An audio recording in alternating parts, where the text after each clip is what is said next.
आपली संस्कृती, आपले संस्कार सदा राहू दे आपल्या सोबत. भारताच्या महान ग्रंथांचे आणि काव्यांचे संपूर्ण संकलन. सबस्क्राइब करा तिलक.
दुःशासन, आज्ञा भ्राताश्री. जा आणि द्रौपदीला ताबडतोब घेऊन ये.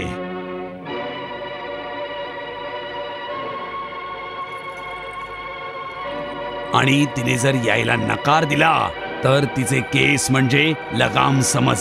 आणि ज्या दिशेने तू तो लगाम ओढशील, द्रौपदी त्या दिशेने घोड्यासारखी फरफटत चालत येईल. जा.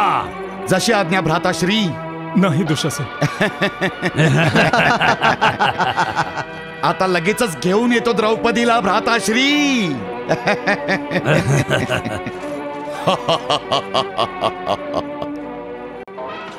पांचालीचे केश पकडून दुष्ट दुःशासन द्रौपदीला ओढत फरफटत घेऊन आला. जणू एखादा मदमस्त हत्ती झाडावरची कोमल वेल ओरबाडून नेईल तसं.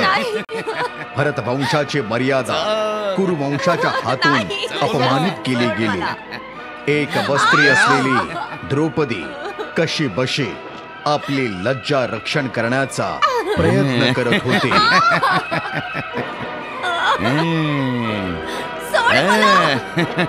चल चल चल चल चल बोललो ना. चल चल चल म्हटलं ना. चल चल.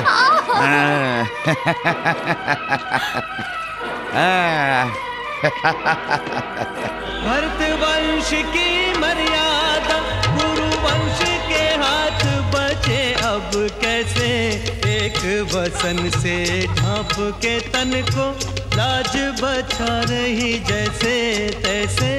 एक वसन से ढांप के तन को लाज बचा रही जैसे तैसे.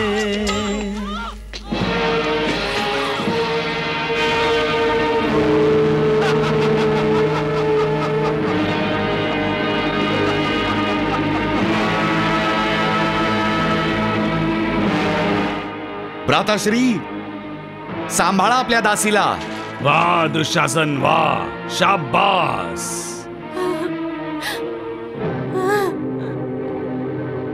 द्रौपदी,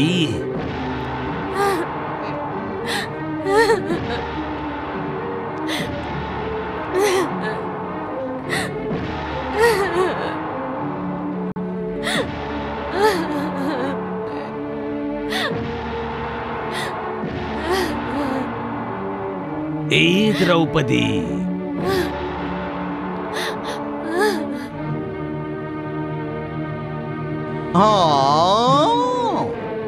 दुःशासन, जशी आज्ञा भ्राताश्री. उठ उठ.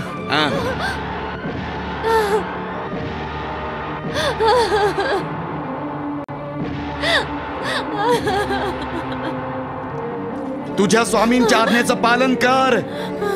उत्तर दे त्यांना. बघ. ये द्रौपदी, ये. येऊन आमच्या मांडीवर बस. दुर्योधन,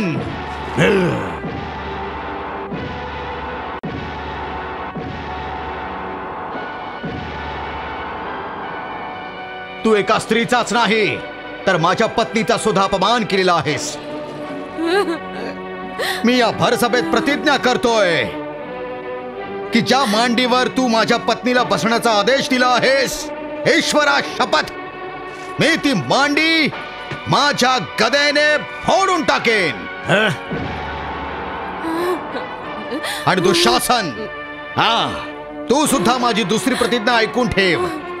ज्या हातांनी तू द्रौपदीचे केस पकडले आहेस, मी त्या हातांना तुझ्या शरीरापासून वेगळं करून टाकेन आणि तुझ्या रक्ताने मी द्रौपदीचे केस धुवेन.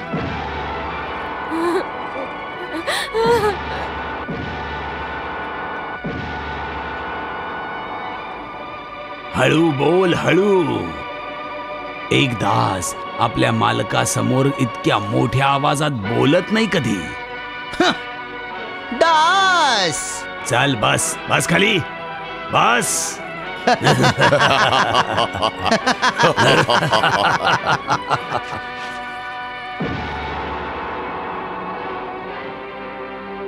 तू कोणाच्या मान सन्मानावर इतका क्रोधित होतो आहेस आणि कुठल्या तोंडाने तू हिला आपली पत्नी म्हणतो आहेस?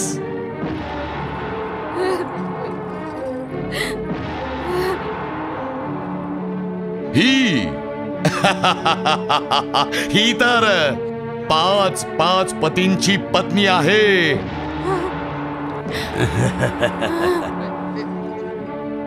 पाचाच्या ऐवजी जर 6 पती झाले तर कुठलं आभाळ फाटणार आहे?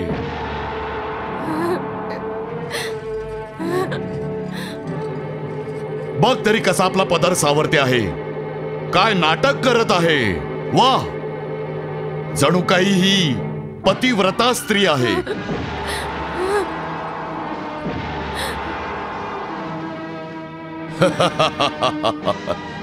किती खोट्या लज्जेचं प्रदर्शन करते आहे. निर्लज्ज.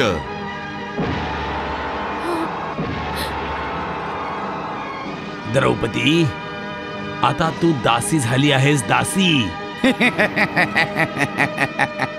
ही लाज तर राणी महाराणींचं आभूषण आहे. तुला नाही शोभा देता ते?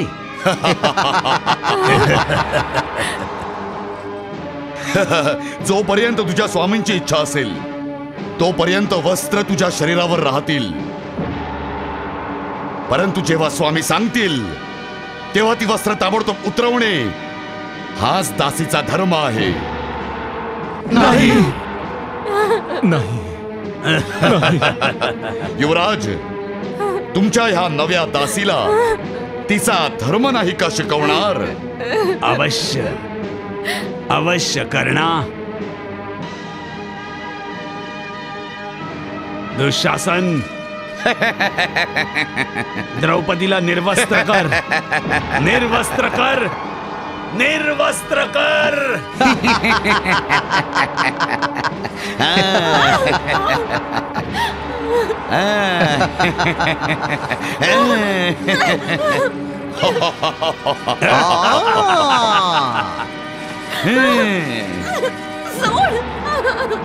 नाही.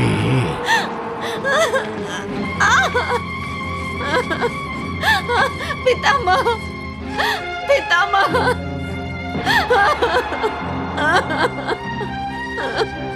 पितामह, पितामह, पितामह,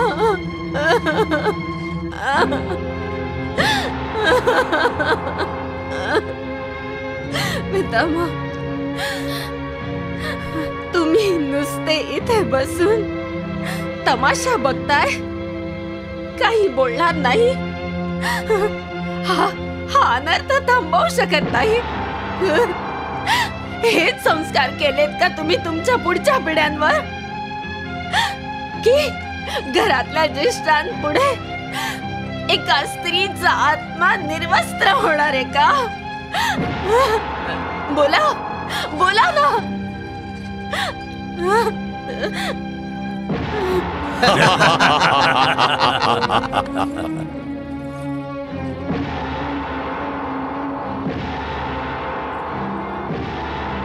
काकाश्री, तुम्ही तर कायम न्यायाचा पक्ष घेता ना?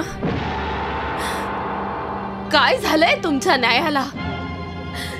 की हाच तुमचा न्याय आहे की एका स्त्रीला भर सभेत आणून निर्वस्त्र केलं जातं? बोला काकाश्री, बोला.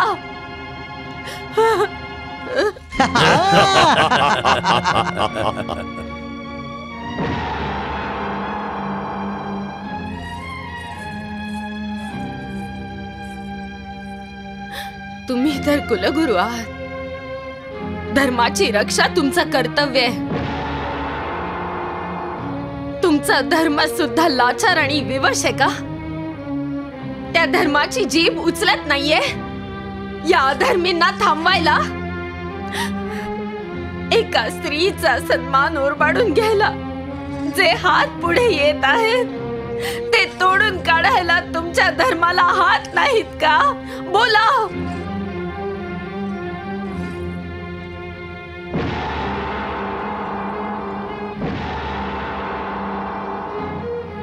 तुम्ही तर कुशल धनुर्धारी आहात. तुमच्या बाणाने तर पशूंचे नेत्र सुद्धा भेदले जातात आचार्य. मग आता या क्षणी तुमचा तो बाण कुठे गेला ज्याने ह्या लांडग्यांचे डोळे फोडले पाहिजेत?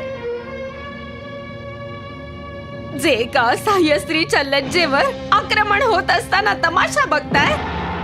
बोला आचार्य, तुम्ही सुद्धा माझी नजर चुकवताय?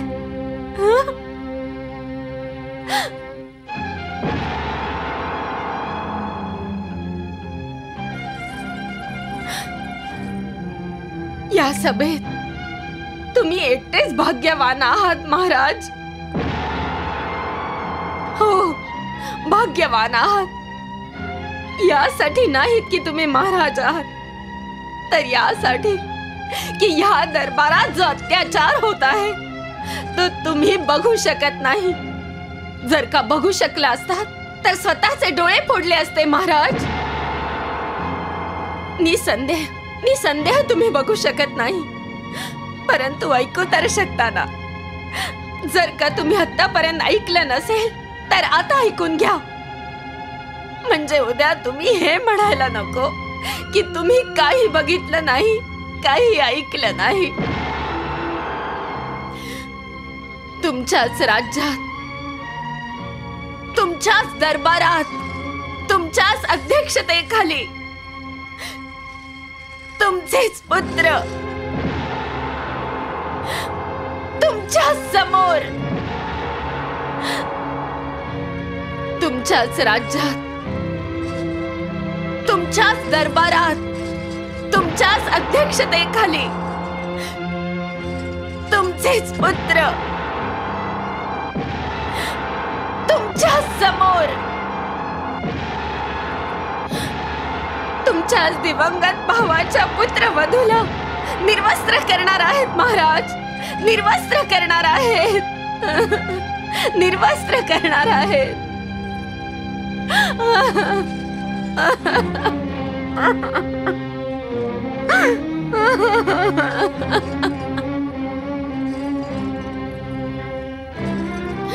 पुत्रवधू महाराज, जिला भारतवर्षात घरची लज्जा समजलं जातं महाराज, आणि एक नारी जिला माता आणि देवी म्हणून सन्मानित केलं जातं, तिच्या सन्मानाच्या चिंधड्या उडवल्या जात आहेत महाराज, चिंधड्या उडवल्या जात आहेत.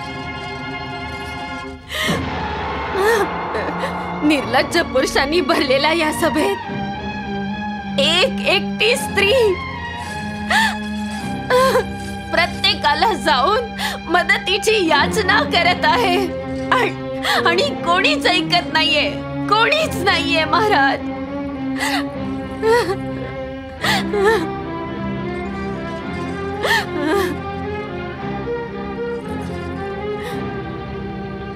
त्रेतायुगात जेव्हा सीता मातेने लक्ष्मण रेखा ओलांडली, तेव्हा रावणाने तिचं हरण करण्याची चूक केली होती. परंतु इथे रावणाने लक्ष्मण रेखा ओलांडून एका स्त्रीचे केस धरून तिला पशुसारखं खेचून आणण्याचा दुस्साहस केलाय.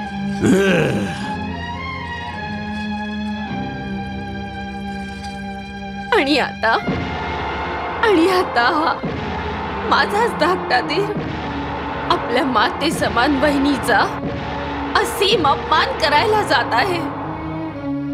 हा स्वतःच्या मातेला, आपल्या मातेला निर्वस्त्र करायला जातोय.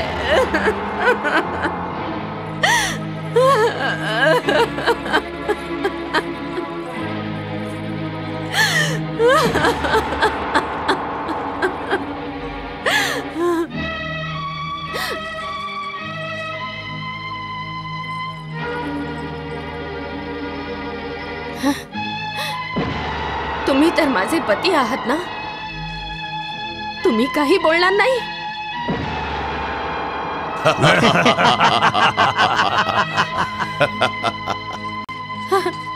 तुमच्यातला प्रत्येक जण महान शक्तिमान आहे. कुणी सर्वश्रेष्ठ गदाधारी,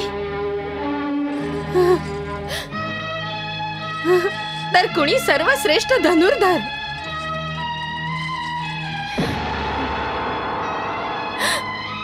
तर कोणी महारथी आहे.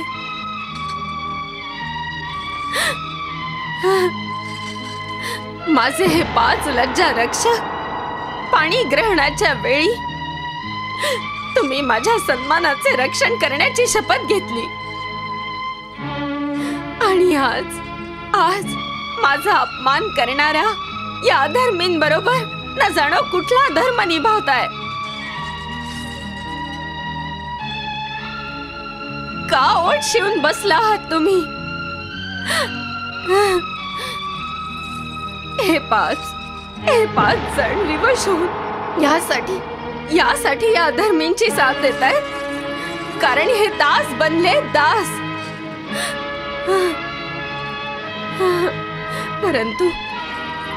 परंतु बाकी सभासदांना काय झालंय? पितामह, तुम्ही बोला.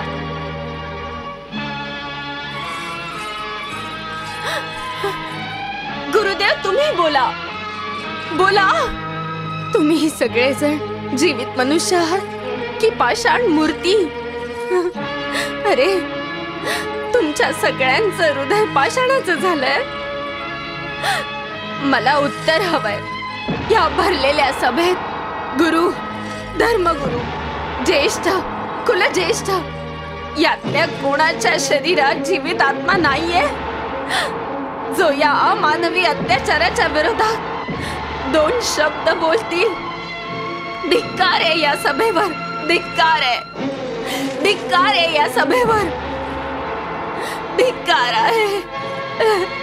हा अन्याय आहे, अत्याचार आहे. या सभेत जे होतंय ते अयोग्य आहे. विकर्ण, तू युवराज दुर्योधना विरुद्ध बोलायचं साहस करतोयस?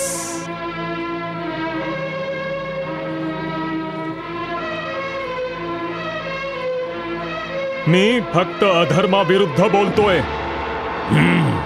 या सभेत जे काही होतंय तो न धर्म आहे नाही सभ्यता. विकर्ण, ओरडू नका भ्राताश्री, ओरडू नका. तुम्ही ओरडून घाबरवून मी बोललेले सत्य दाबून टाकायचा प्रयत्न करताय. मी आतापर्यंत गप्प होतो कारण तुम्ही माझे भ्राताश्री आहात आणि मी तुमचा अनुज.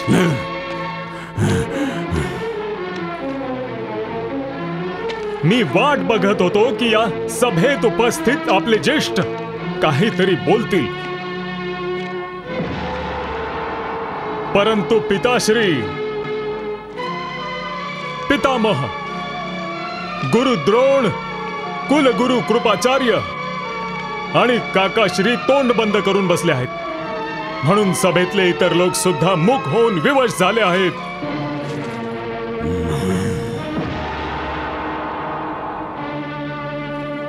मी विनंती करतो आहे, ज्यांच्यामध्ये आत्मा अजूनही जागृत आहे त्यांनी या अत्याचाराला विरोध करावा आणि ह्या सभेचा त्याग करावा. विकर्ण,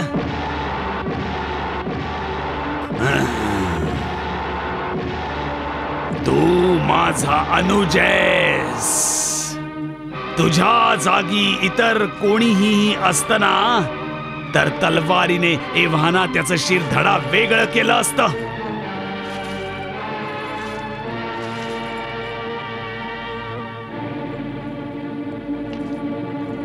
मी तुझं रक्त वाहून ही सभा भंग करणार नाहीये, म्हणून तू आता ताबडतोब ही सभा सोडून जा. मी सांगतोय चालता हो.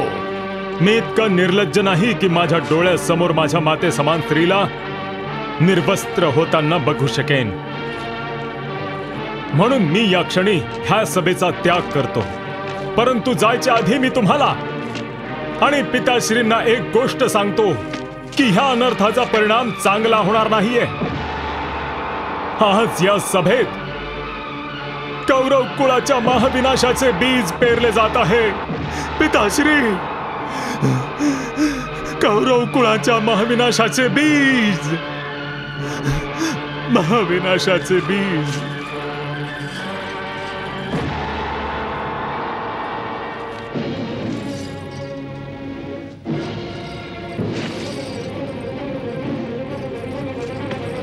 दुःशासन, कसला विचार करतोयस? आज्ञेचं पालन कर. नाही नाही. द्रौपदीचा होणारा अपमान बघूनही सभेतले सर्व रथी महारथी आणि श्रेष्ठ ज्येष्ठ मूक राहिले. आपल्या ज्या शक्तिशाली पतींचा तिला अभिमान होता ते सगळेजण दास होऊन खाली मान घालून बसले. या कठीण प्रसंगी द्रौपदीची सगळ्यांकडून निराशा झाली. तिला ज्यांच्याकडून आधाराची आशा होती ती सुद्धा नष्ट झाली. जेव्हा सगळीकडून अंधकार दाटून आला तेव्हा द्रौपदीने आपल्या बंधूला श्रीकृष्णाला हाक मारली की हे प्रभू, हे चक्रधारी, गिरधारी, माझी लाज राख, त्राही माम प्रभू. हे शीलहरण म्हणजे या द्रौपदीचे मरण आहे. त्राही माम प्रभू. द्रौपदी आकांत करून म्हणाली, प्रभू मुरारी, मी थकले आहे. तू एकतर माझे प्राण घे, नाहीतर माझे प्राण परत दे. कृष्ण कृष्ण कृष्ण त्राही माम. अंत में आई प्रभु के द्वारे.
द्वारकाधीश, हे भगवान श्रीकृष्ण, तू पांडवांच्या सन्मानाची रक्षा केलीस, एका विधवेच्या पुत्रवधूची लाज राखलीस. 100 जन्म जरी पांडवांनी पांडव टोक टेकलं तरी तुझ्या या उपकाराचे ओझे ते उतरवू शकणार नाहीत.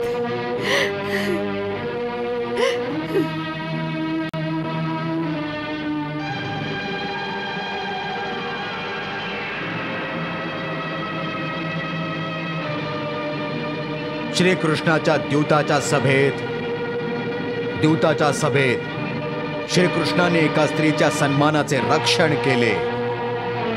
हे बघून सगळेजण स्तब्ध राहिले. दुर्योधन, दुःशासन, कर्ण आणि शकुनी सारख्या पापींना थोड्या काळासाठी आपापली हत्यारे खाली ठेवावी लागली, कारण श्रीकृष्णाच्या त्या लीलेनंतर सगळ्यांचे आत्मे जागृत झाले. एका मागोमाग एक सगळेजण बोलू लागले. प्रसंग गंभीर होता.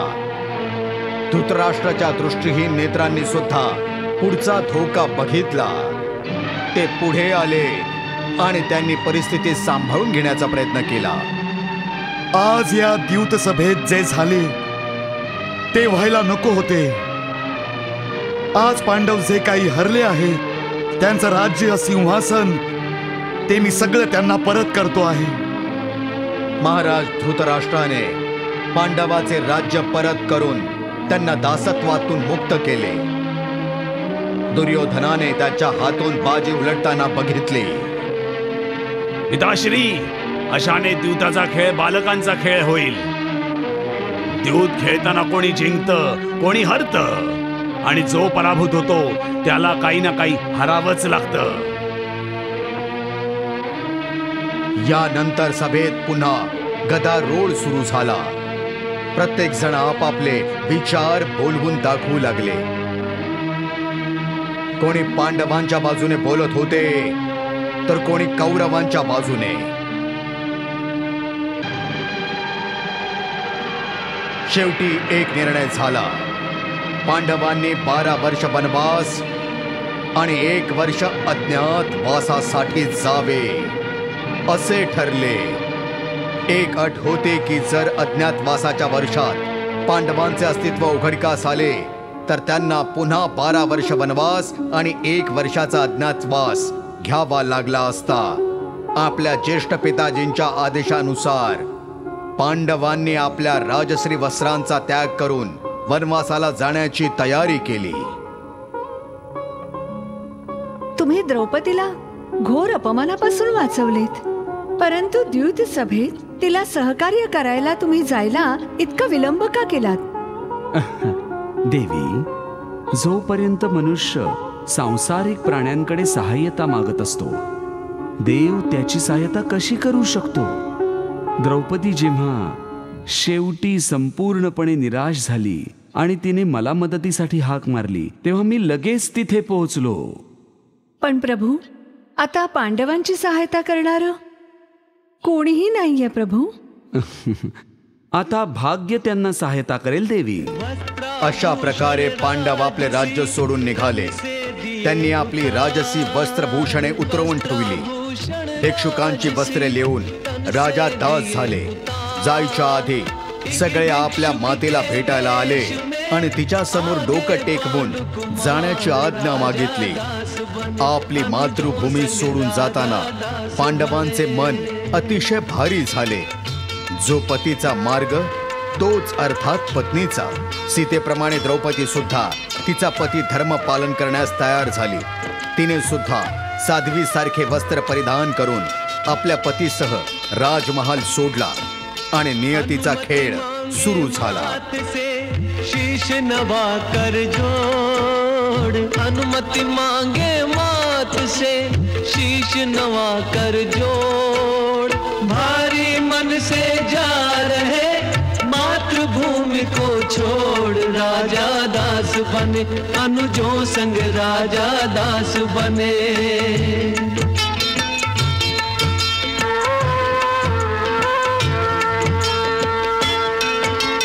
जो स्वामी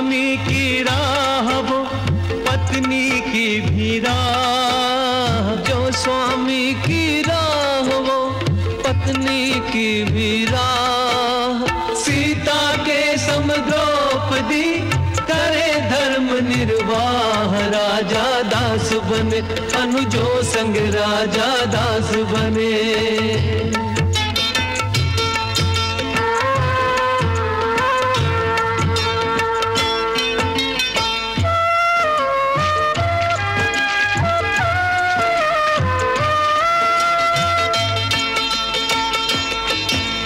कोई दोष का फल कहे, कोई नियति का लेख, कोई दोष का फल कहे, कोई नियति का लेख।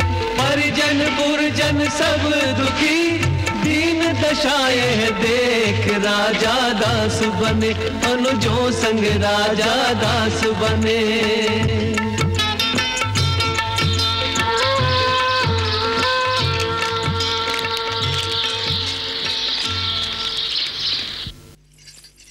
महाराजांचा विजय असो। काय झालं दासी? राणी कुंती तुमच्या कक्षात येण्याची आज्ञा मागत आहेत। आज्ञा? त्यांना आज्ञेची काय गरज आहे दासी? जा, त्यांना आत घेऊन ये। जशी आज्ञा। गांधारी, मला वाटतं कुंती आपल्यावर रुष्ट झाली आहे। आणि व्हायलाच हवी।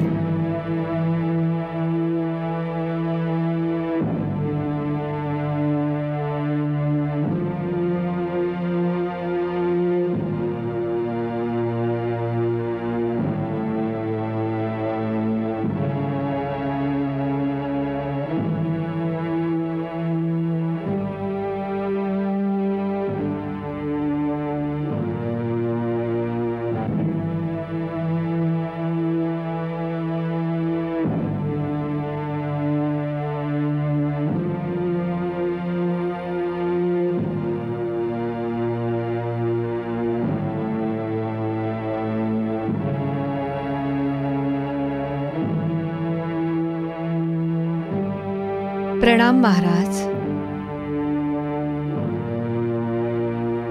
सुखी भव।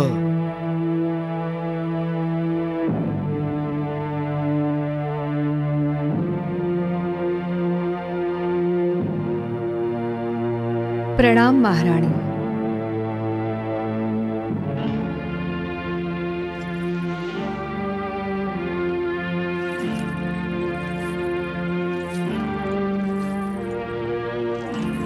कुंती, तुला हे काय झालंय? आज पहिल्यांदा तू माझ्या कक्षात येण्यासाठी आज्ञा मागितलीस?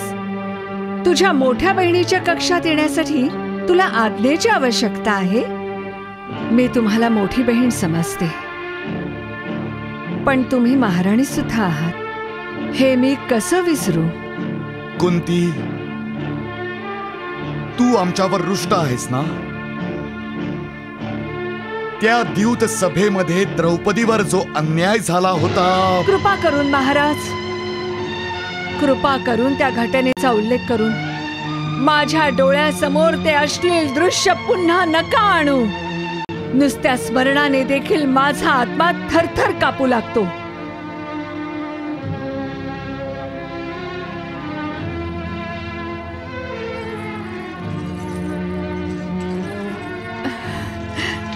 कुंती,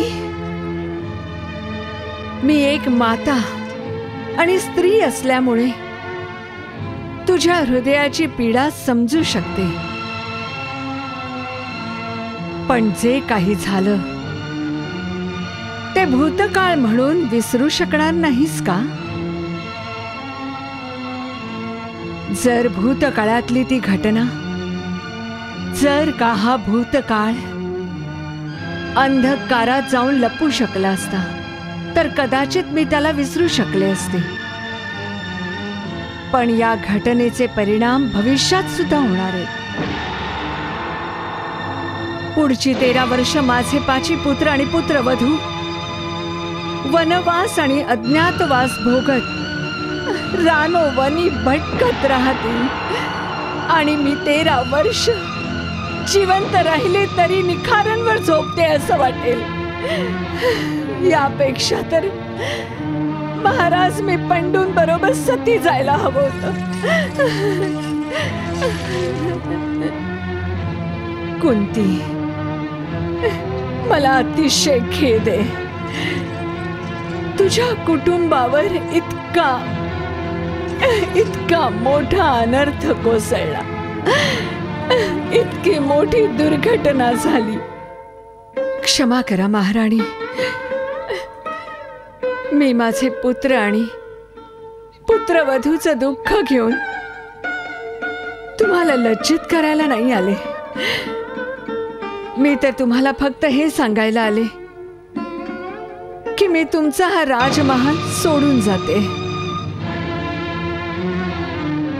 राजमहाल सोडून जात आहेस आणि जाशील कुठे? पांडव वनवासात गेल्यावर तुला सांभाळण्याची जबाबदारी माझी आहे. तुला या राजमहालात कुठल्याही प्रकारचे कष्ट होणार नाहीत.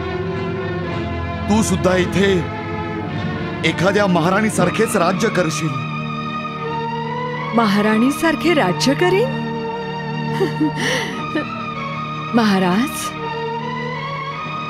ज्या मातेचे पुत्र वनवासात कष्ट भोगत असतील तिला राजमहालातच काय, स्वर्गात सुद्धा शांतता मिळणार नाही.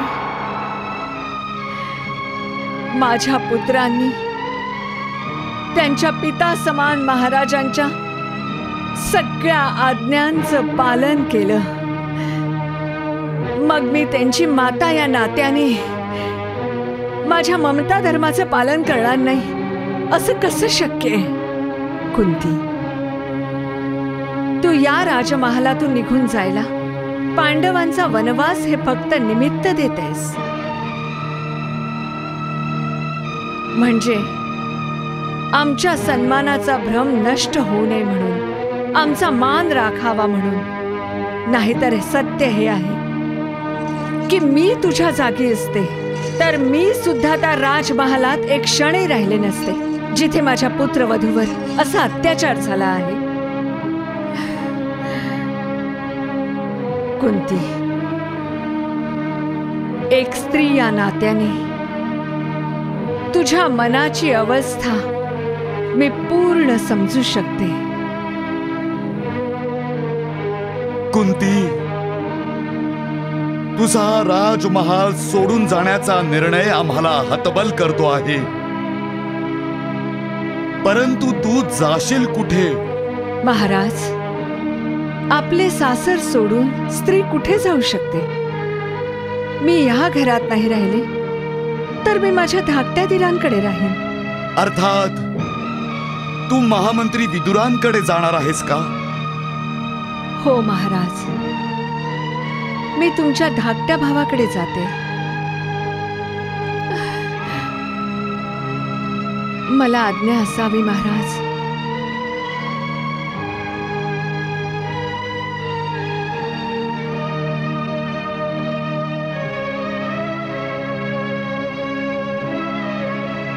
महाराणी, आज्ञा असावी.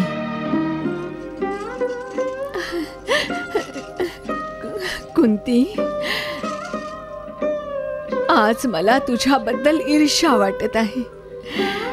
आज मी जर तुझ्या जागी असते तर धर्म पालन करणाऱ्या तुझ्या आज्ञाधारक पुत्रांची माता म्हणून घ्यायचा गौरव मला प्राप्त झाला असता. महाराणी, ते आजही तुमचेच पुत्र आहेत. त्यांनी कायम तुम्हा दोघांना त्यांच्या मातापित्यांसारखंच मानलं आणि त्याच नात्याने तसाच आदर आणि सन्मान सुद्धा दिला.